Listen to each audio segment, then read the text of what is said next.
Hello OCC. Today I'd like to talk about vocal registers. What are they? How can we get better at managing them? And what role do they play in understanding what our voice type might be?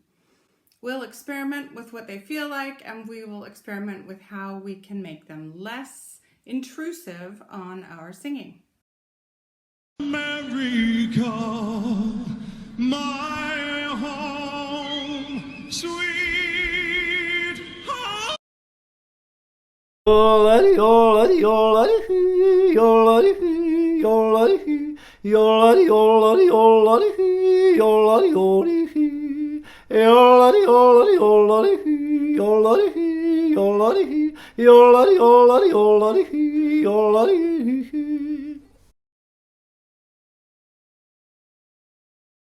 A register is a group of consecutive pitches which feel and sound similar when singing. That means they feel similar and sound similar to you, the singer, and that the pitches are consecutive, no skipping. So when I sing these pitches,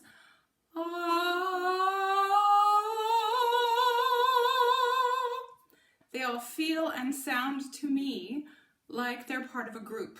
If I go one note higher or two notes higher, they'll feel different.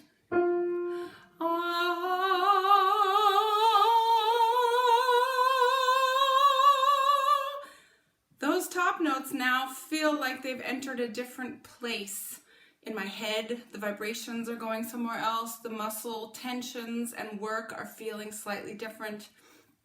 And so I call that a new register. So what changed?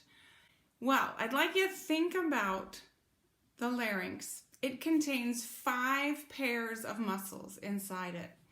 They all are part of the system that creates the tension in our throat that causes a certain pitch to happen when we pass air over those folds. All right, here's a little tour of the larynx. Look at all those muscles. Here it is from the inside. They're all very intricate. We have the cricothyroid, the posterior cricoarytenoid, the lateral cricoarytenoid, the transverse arytenoid, and the thyroarytenoid muscles. These little people represent those 5 pairs of muscles. Aren't they cute? And they together are what are driving the chariot of your throat. And it should remind you of that clown horn that we ran into before. All those muscles are together making that little bit in the middle that does the vibrating. So, if you could look at my laryngeal muscles during a register, during that time, they were doing the same kind of thing for all those notes. So in here, well, let's pretend muscle pair number 1 is in charge. All the other ones are helpful. Starting here, muscle pair number 2 takes over. All the others become helpful. And then up here, maybe number 5, pair number 5, becomes the one in charge, and everyone else has to take a back seat to that muscle pair's work level. That's a simplification, but it helps to understand that all 5 of those pairs of muscles are in charge of certain jobs, and while we're singing, we're constantly coordinating the work that's happening between all those muscles. It's an impressive amount of coordination. When we don't do that right, we hear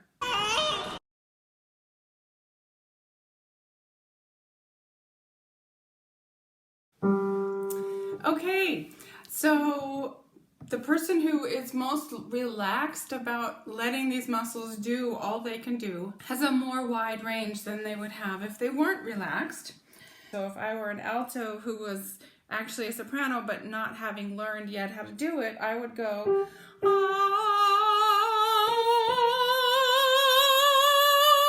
I'd start to say to myself, this doesn't feel comfortable anymore. I don't want to go into that shouted sound. I don't want to not blend in my choir. and I don't want to feel the pain that might come if I keep going. So I'm just going to sing low because that works better for me. This is where the idea that you could be a higher voiced person than you know comes from. And I don't have any value judgments on what is right for you. Be happy wherever you are. If you might be a little bored, then be exploring and see what you can find out about your upper voice. And same goes for the lower voice. When we're tight, we run into a ceiling, we run into a floor, and when we loosen those muscles, they open up and allow for a little bit more movement, and we get a broader range. My performance range when I was working more frequently as a soprano soloist was from low G, below middle C, up to a high D. And I'm going to, not that that ever happened in one song, but right now I'm going to attempt to sing from the very bottom to the very top. We can notice the different sounds throughout the range.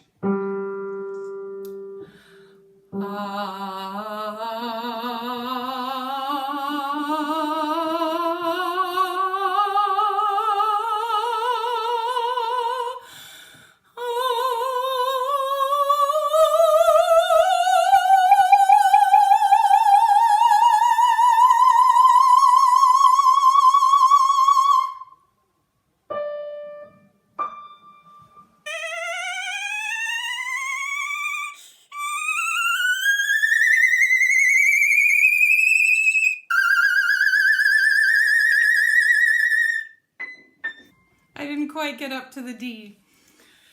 But you can see that the voice has a dark, heavier quality down here and a light, tense quality up at the top. That coincides with the string tension on a stringed instrument, including this piano. Back inside this box, there are lots of strings, and the lower the string, the bigger the string, and the looser it is. The higher the pitch, the tighter and smaller each of those strings is. Inside of our throats, those 5 muscles that we've been talking about inside the larynx, they become looser and thicker or tighter and thinner to create these different sounds. So where the piano has all these different strings for every little sound, our throat has the job of doing all of that with its own muscles. We don't get new muscles for every range.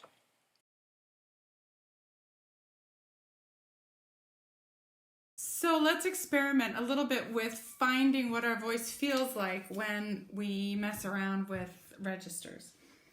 So a nice way to start is to overdo your commitment to one register. So let's decide to sing in a very heavy, dark chest sound.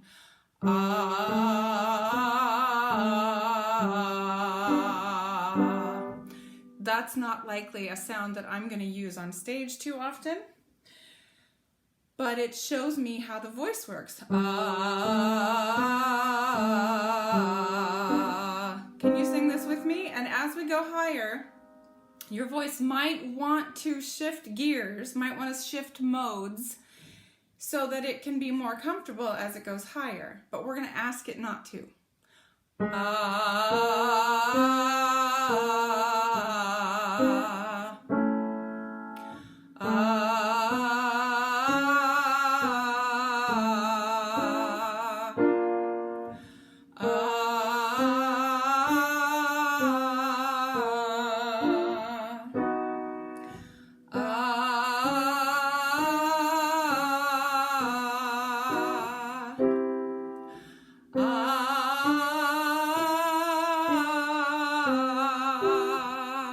One more.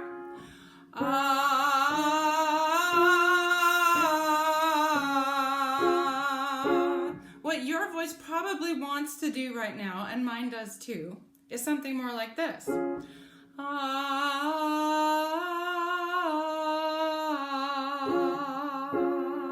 That was less of a heavy chest sound when I started, and it became lighter and more head resonance than the first note. So the whole thing felt less taxing on the muscles because the right pair of muscles were in charge. The right mode was being used.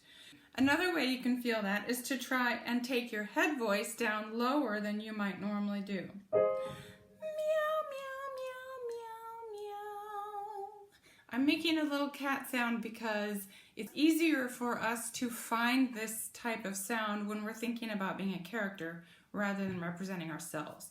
So, picture the cutest little cat you've ever known, or wish you've known, and sing like it. Meow, meow, meow, meow, meow.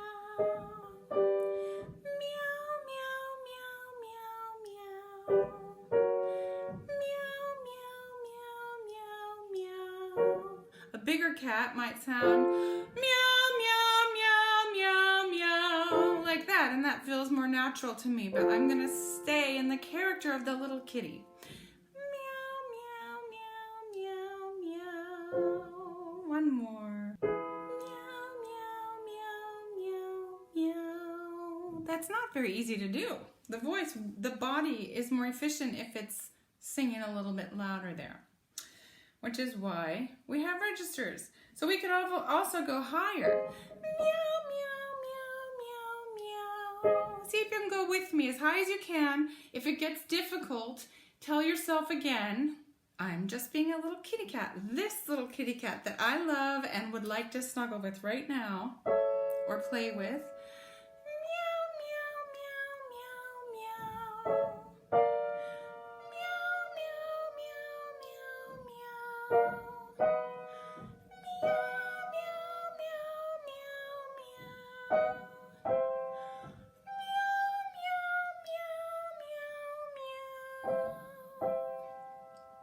If that's not easy for you to do, you're likely trying too hard. All these muscles outside of the larynx are maybe trying to help. Meow, meow, meow. Whew, that's tiring. Is not vocally tiring. It takes a lot of concentration, but it's not vocally tiring. Let's do some sirens where we start in chest.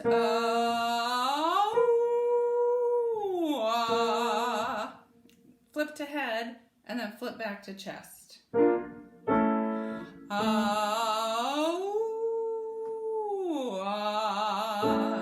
you hear that?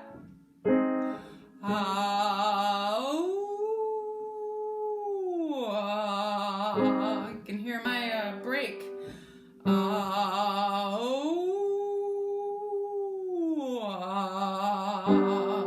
People who train to be classical singers work very hard to obscure breaks like that so that we sound like we have one voice that has never given us any problems. It takes a little work to do that sometimes. Let's go back. Let's go up. And just slam right into that chest on the way back down.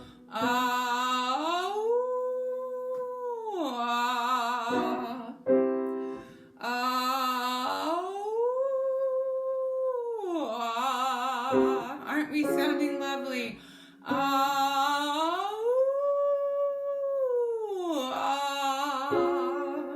So there, that's you negotiating that register shift rather badly. Good job.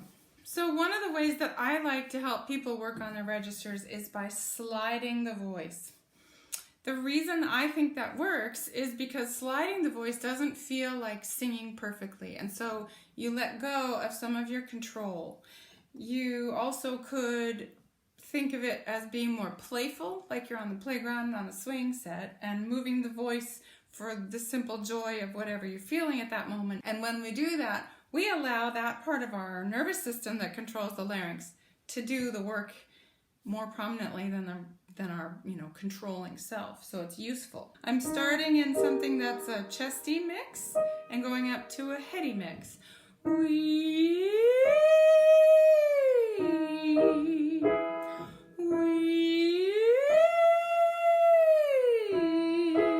Again, right now, if I was a baritone, bass, or alto, or even a struggling tenor or soprano who doesn't know how to let this happen, I'm starting to stress out right now. I'm starting to feel like this is when I get nervous, when I wish I could, not sing this particular song.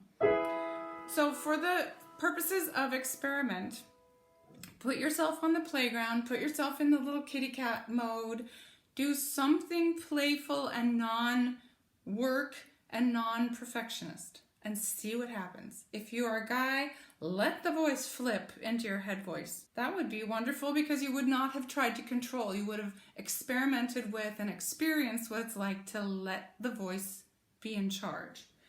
If you're a soprano or an alto, why don't you go ahead and let the voice become lighter and breathier? Something you don't necessarily want in the end, but that will allow you to change it up enough to have a different experience. Going back to C major.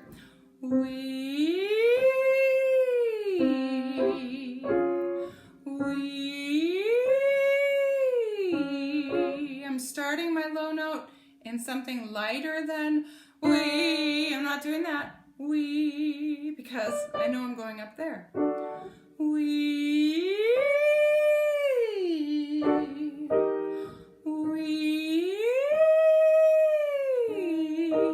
Let it be light and silly sounding.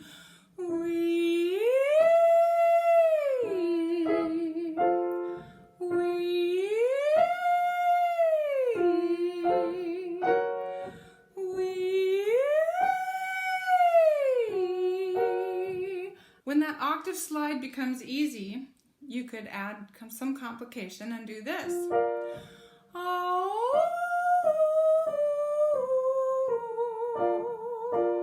So we're going to end up singing up here in the high scary range, but I'm asking you to start down here at the bottom of your voice where things are quite easy and you're not going to stress out to make that note happen, are you?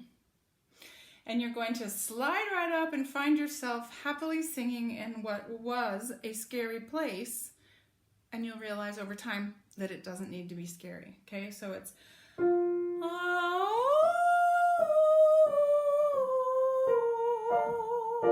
I'm switching to O because I want that tallness and that roundness.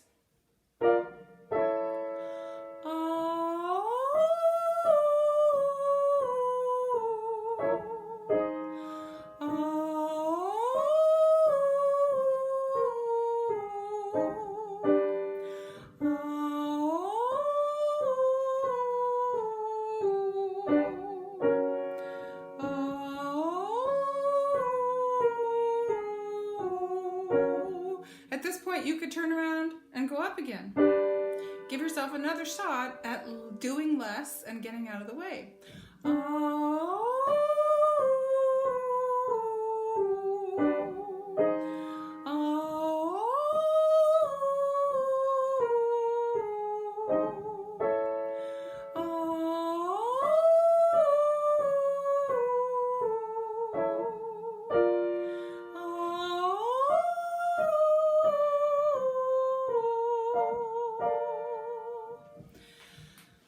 Well done. Something to experiment with over time. I can't stress enough the idea that you're going to try things that are new, not beautiful, and maybe surprising. And that's the way you're going to find some progress. Here's two other principles I want you to think about as you're working on blending your registers like we're doing. One is that if you're going from the bottom to the top of the voice, it's very important to think about the top of the voice when you take your breath. If you don't, you'll end up singing too heavily down here and not be able to gracefully glide into that upper voice without showing us your break. So when you start at the bottom, light and quiet. Don't worry if you don't know if somebody could hear you. The other one is that singing down from the top is a very useful tool for bringing your head voice lower than you thought it could do. Your head voice can do a lot more than you think and is very, very useful in choir because it blends beautifully with other voices around you, much more beautifully than the heavy chest sound. So if you can work from the top, especially on days where your voice feels stubborn and slow and thick and heavy, yawn sighs and slides and things coming from the top and going down smoothly. Ooh vowels are very comforting in this way. So those are two concepts. Don't be too heavy when you start from the bottom, and do a lot of singing from the top down to blend your head voice down into a register you didn't really think it could be so useful in.